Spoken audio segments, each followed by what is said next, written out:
welcome back to Coraline. Today, we're going to cover Chapter 6. There's not a picture at the very beginning of Chapter 6.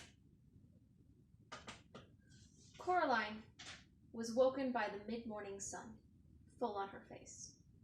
For a moment, she felt utterly dislocated. She didn't know where she was. She was not entirely sure who she was.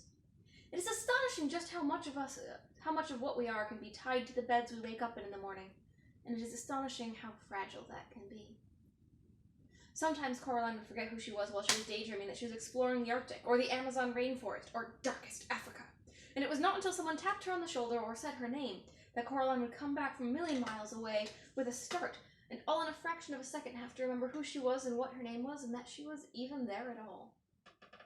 Now there was sun on her face, and she was Coraline Jones. Yes. And then the green and pinkness of the room she was in, and the rustling of a large painted paper butterfly as it fluttered and beat its way about the ceiling, told her where she had woken up. She climbed out of the bed. She could not wear her pajamas, dressing gown, and slippers during the day, she decided, even if it meant wearing the other Coraline's clothes. Was there an other Coraline? No, she realized there wasn't. There was just her. There were no regular clothes in the cupboard, though. They were more like dressing-up clothes, or she thought the kind of clothes she would love to have hanging in her own wardrobe at home. There was a Raggedy Witch costume, a patched Scarecrow costume, a Future Warrior costume with little digital lights in it that glittered and blinked, a slinky evening dress all covered in feathers and mirrors.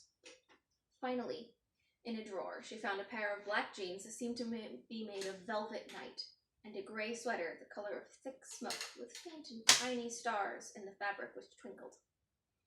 She pulled on the jeans and the sweater.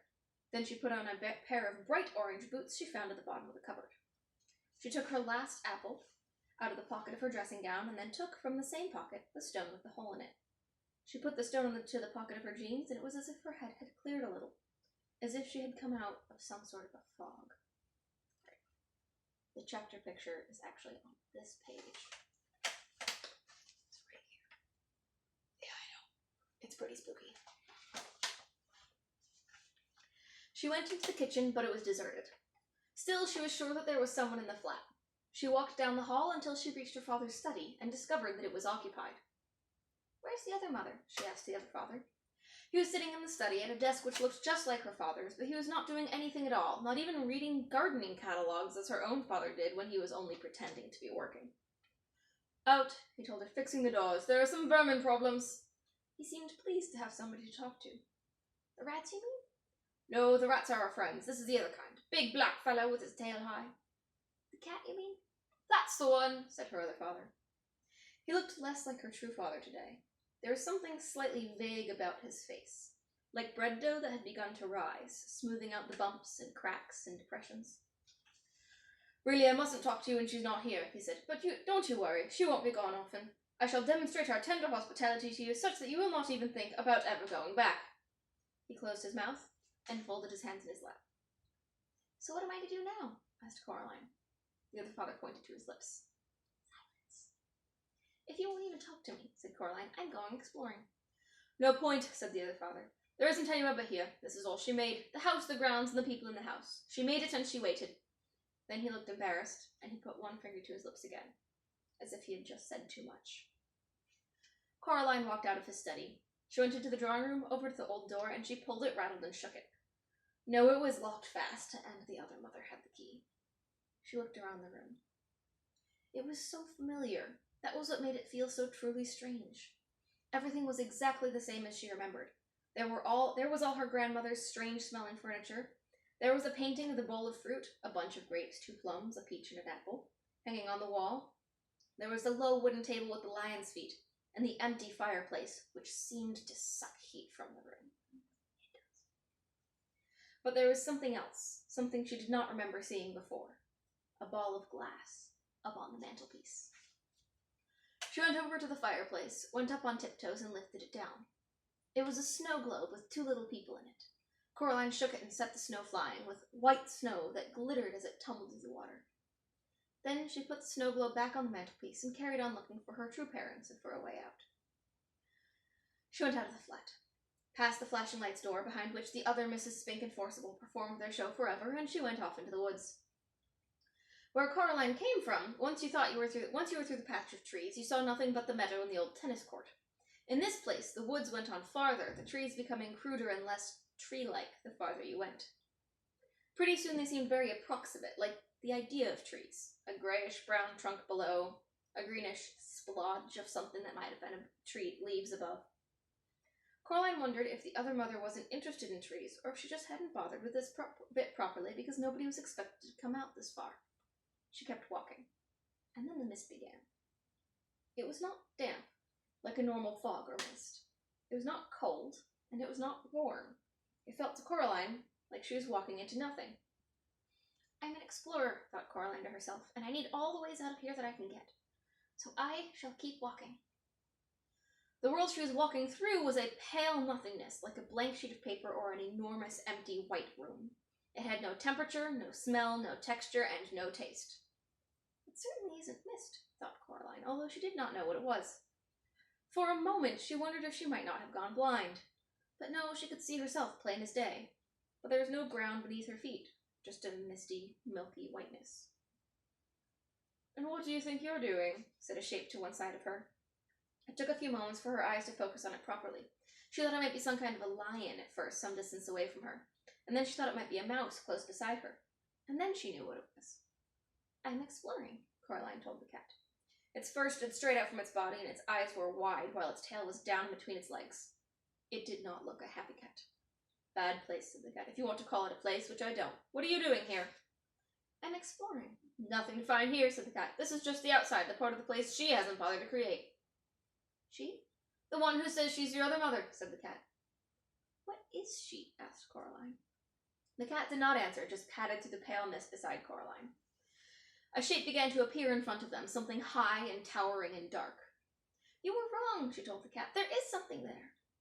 And then it took shape in the mist, a dark house, which loomed at them out of the formless whiteness. But that's, said Coraline. The house you just left, agreed the cat. Precisely. Maybe I just got turned around in the mist, said Coraline. The cat curled the high tip of its tail into a question mark and tipped its head to one side. You might have done, it said. I certainly would not. Wrong indeed. But how can you walk away from something and still come back to it? Easy, said the cat. Think of somebody walking around the world. You start out walking away from something and end up coming back to it. Small world, said Coraline. It's big enough for her, said the cat. Spiders' webs only have to be large enough to catch flies. Coraline shivered. He said that she's fixing all the gates and the doors, she told the cat, to keep you out. She may try, said the cat, unimpressed. Oh, yes, she may try. They were standing under a clump of trees now, beside the house. These trees looked much more likely. There's ways in and ways out of places like this that even she doesn't know about. Did you make this place, then?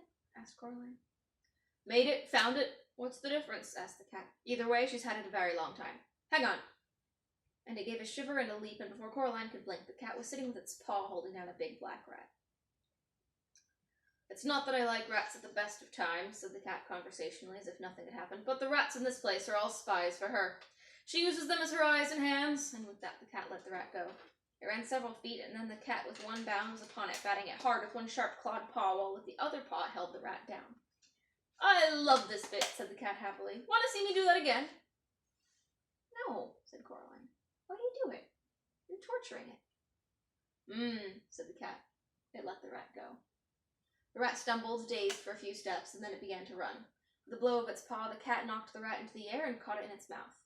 Stop it, said Coraline. The cat dropped the rat between its two front paws. There are those, it said with a sigh, in tones as smooth as oiled silk, who have suggested that the tendency of a cat to play with its prey is a merciful one. After all, it permits the occasional funny little running snack to escape from time to time. How often does your dinner get to escape? And then it picked up the rat in its mouth and carried it off into the woods behind a tree. Coraline walked back into the house. All was quiet and empty and deserted. Even her footsteps on the carpeted floor seemed loud. Dust motes hung in a beam of sunlight. At the far end of the hall was the mirror. She could see herself walking toward the mirror, looking reflected a little braver than she actually felt. There was nothing else there in the mirror, just her, in the corridor. A hand touched her shoulder and she looked up. The other mother stared down at Coraline with big black button eyes. Coraline, my darling, she said, I thought we could play some games together this morning now you're back from your walk. Hopscotch? Happy families? Monopoly? You weren't in the mirror, said Coraline. The other mother smiled. Mirrors, she said, are never to be trusted. Now, what game shall we play? Coraline shook her head. I don't want to play with you, she said. I want to go home and be with my real parents. I want you to let them go. To let us all go. The other mother shook her head very slowly. Sharper than a serpent's tooth, she said, is a daughter's ingratitude. Still, the proudest spirit can be broken with love. And her long white fingers waggled and caressed the air. I have no plans to love you, said Coraline, no matter what. You can't make me love you. Let's talk about it, said the other mother, and she turned and walked into the lounge. Coraline followed her. The other mother sat down on the big sofa. She picked up a shopping bag from beside the sofa and took out a white rustling paper bag from inside of it. She extended the hand with it to Coraline. Would you like one? She asked politely. Expecting it to be toffee or a butterscotch ball, Coraline looked down.